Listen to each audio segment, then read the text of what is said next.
A quick little tip I just accidentally found out: to mute or unmute your microphone, shortcut is just to hit your space bar if you're on your computer. So, okay, so I'm going to do a little screen share here so you can follow along with what I am talking about, but I swear not to bore you with, you know, do the boredom with PowerPoint. All right.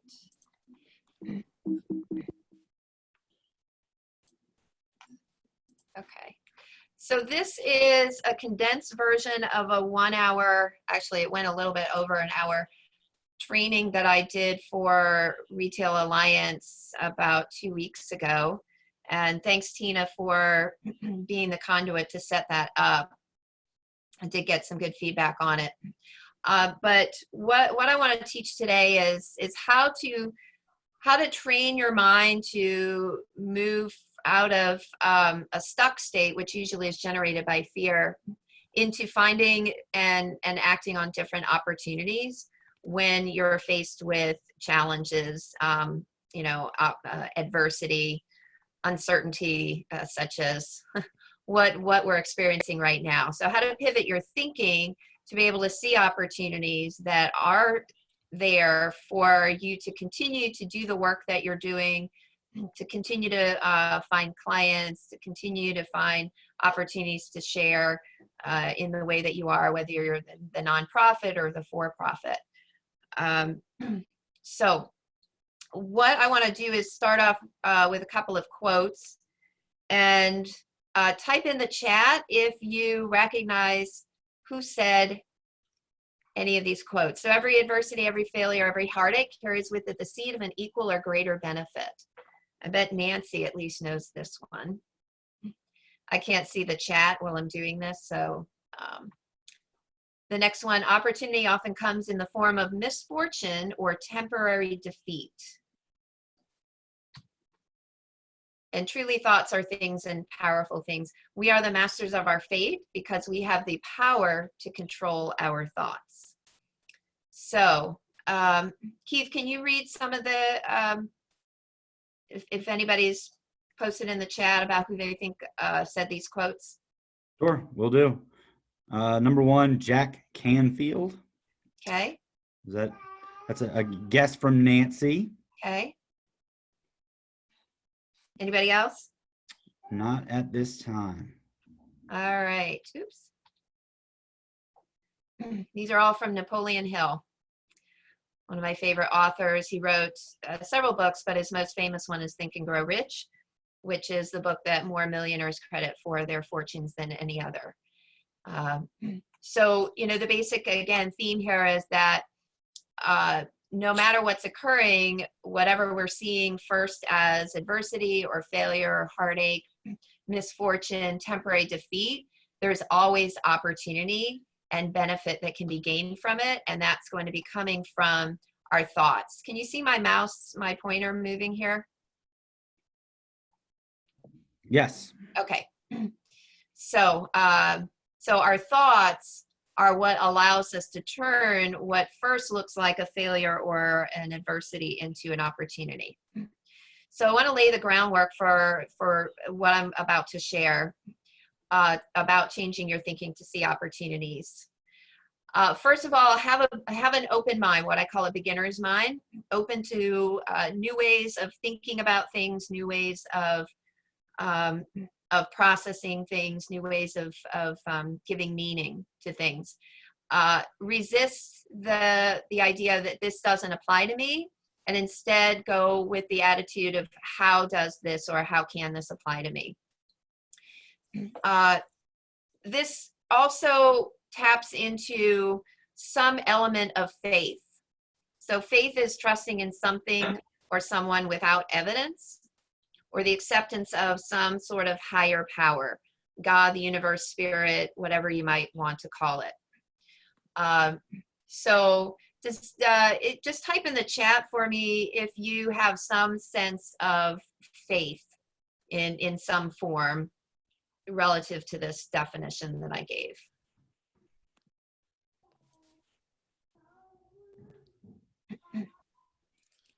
So Keith, can you show the We've bird got share? 100%, 100%, 100%. Okay, Faith in perfect. the universe. Yes. Awesome. Okay. And also we need to accept a few things as truths. Understanding the stress response and recognizing how we all have this instinctual stress response that gets triggered anytime that we're perceiving a threat. And there's 4 F's that can occur when the brain perceives some kind of threat. There's fight, flee, freeze, and faint. So faint is less common. That's when your brain and your nervous system gets so overloaded, so overwhelmed that it just shuts down and you faint. But the more typical ones are fight, flight, or freeze. And freeze shows up now when we're dealing with what we normally are in our day and age is less so of an actual physical threat present with, right in front of us that would threaten our safety, such as some kind of predator. Most of the time, our sense of stress and this stress response is created by some perception of a threat. And there's 3 different levels of threat. I won't go into that, but any one of those levels of threat can start to trigger this stress response. So, and then the freeze response, instinctually, one of the ways that protects us if there is an actual predator is if we can be really still and not move.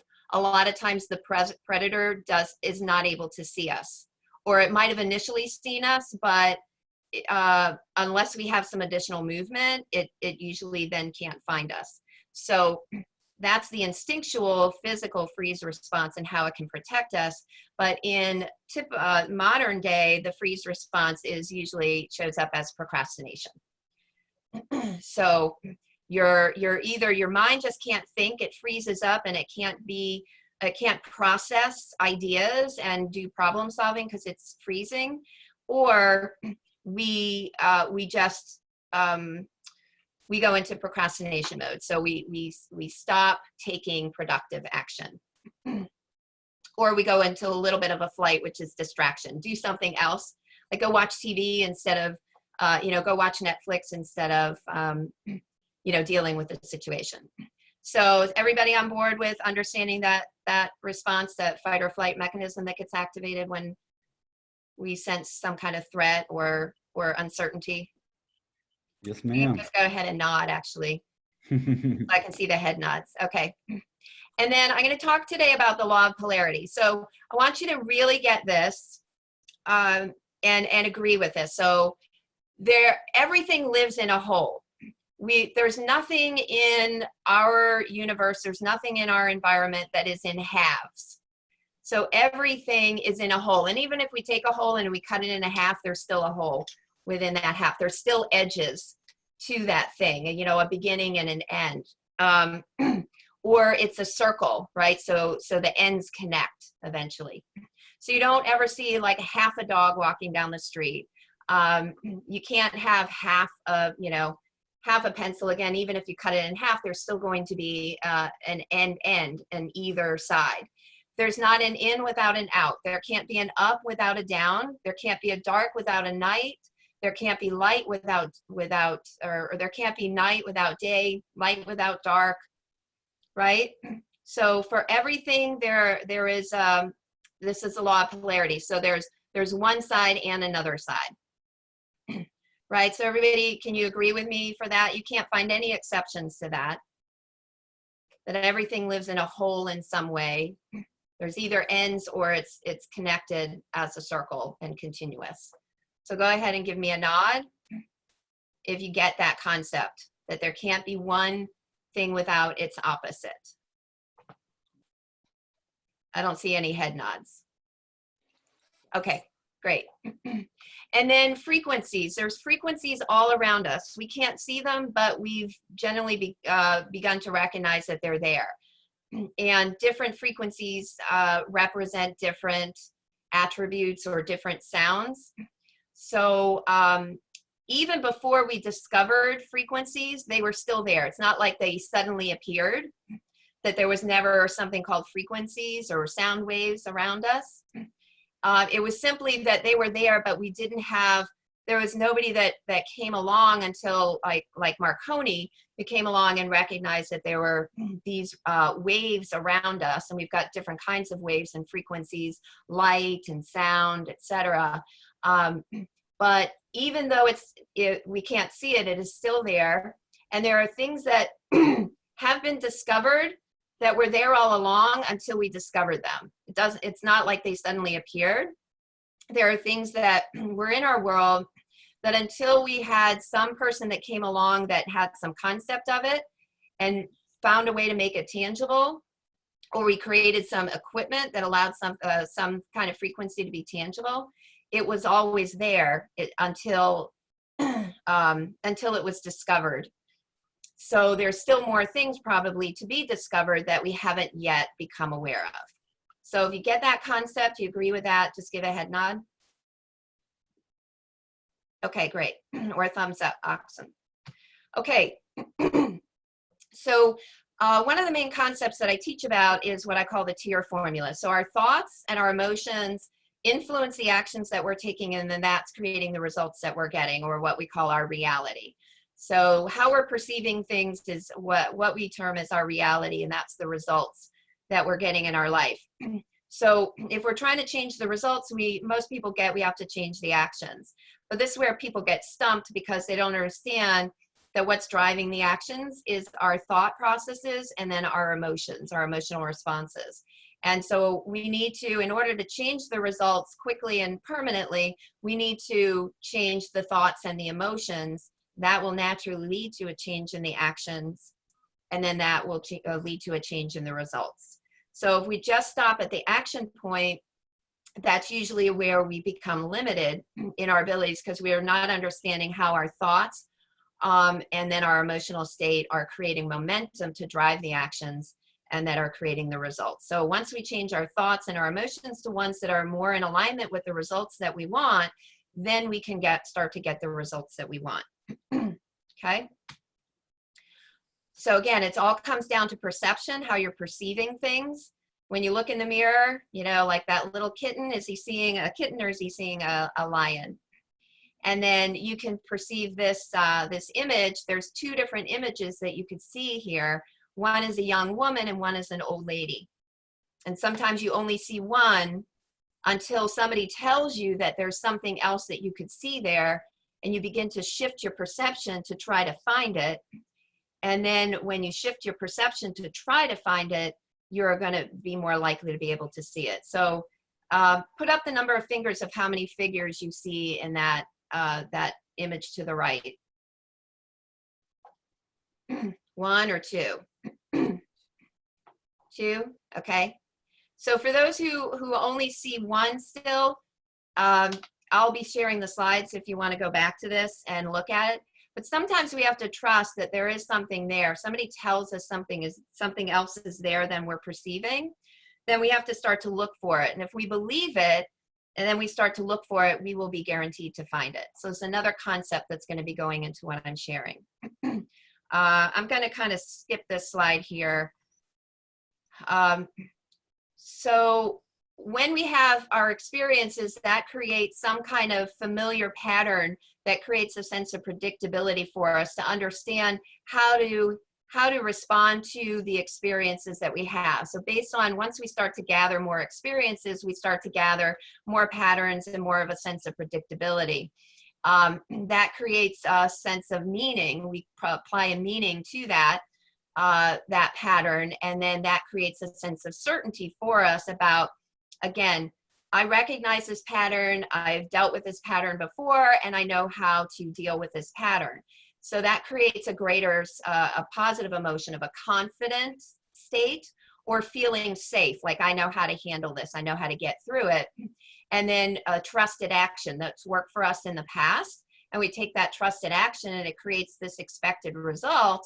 which then creates a new experience that we store as a past experience. And then anytime something similar occurs, again, we're able to go through this cycle. But what's happening right now in a pandemic is something unusual, something we haven't really dealt with before. There seems to be no rules around it, and we're trying to create the rules, right? And so this is looked at as something bad or unpredictable. It could be unsafe, and there's no sense of certainty within it, which then naturally triggers a fear response and one of these F's. So being panicked or feeling stuck, freezing, or tunnel vision. So something actually physically happens in the brain when we go into the fear response is our vision narrows and our sound our comprehension of sound narrows. And so we can't actually think effectively or see things effectively because nature is shutting down our brain to be able to be focused just on the predator and not on the extraneous that doesn't have to do with helping us to get out of that situation. We don't know what to do right now in this situation. There's no sense of a trusted action that we've taken in the past that gives us a sense of an expected result.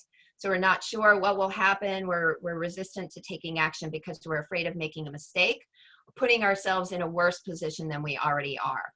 So this is sort of the cycle that, majority of people are going through right now. So what I want to teach you now is quickly how to get out of this. Keith, I forgot to set my timer. How much time have I gone so far?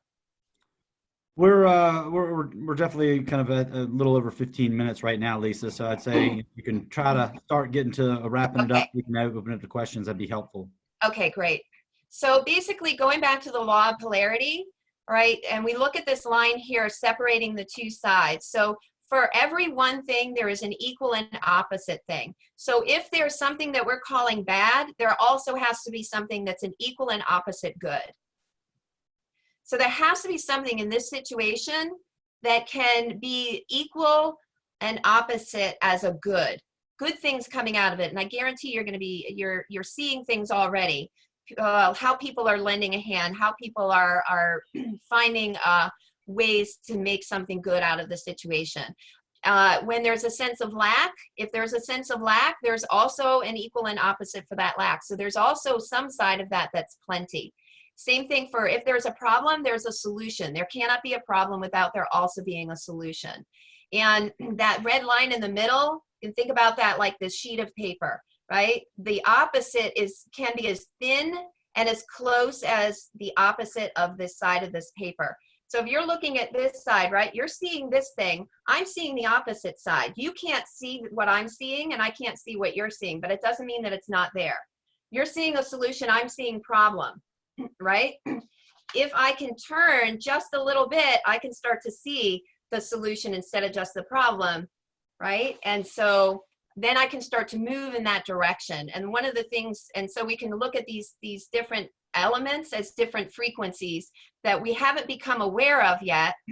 But if we want to move from this side of bad or lack or problem and to this side, we need to start to believe that there is something on the other side. There's something that's not in our level of awareness right now, but it is there. And if we can shift our perception just a little bit, it helps us to get to that other side. So going from the bad, the fear, the blame, the anger, start to shift how you're looking, what you're expecting to see, and start to go looking for the good. So going into a state of gratitude or hopefulness or possibility or certainty. Any of these different emotions will help you to unfreeze your brain and begin to see the opportunity. It releases the stress response, the tunnel vision, the blinders that will allow you to begin to see the options, because we're always going to find what we expect. And if we expect to find good in what we first see as an adversity, we will be guaranteed to see it. So change the meaning from bad to good. Ask, how could this be good? What opportunity is in this? It will change your focus. It will change the emotion about it. And you'll begin to see these things over here when you were only first seeing the things over here. We don't want to move in this direction. We want to start to move in this direction. Every time you see something new, it raises your frequency to then be in a position to see that next new thing. You can't see all the way up here, but if you can at least get to this next new thing. And when you get to this next new thing, then the next new thing is in further reach. Okay? So I'm going to kind of stop there. There's a lot of different techniques that that I use and I teach people to use to be able to make that shift to see what you can't see right now, but to be guaranteed that there are still opportunities and good things that can come out of any and every adversity. Lisa, thank you so much.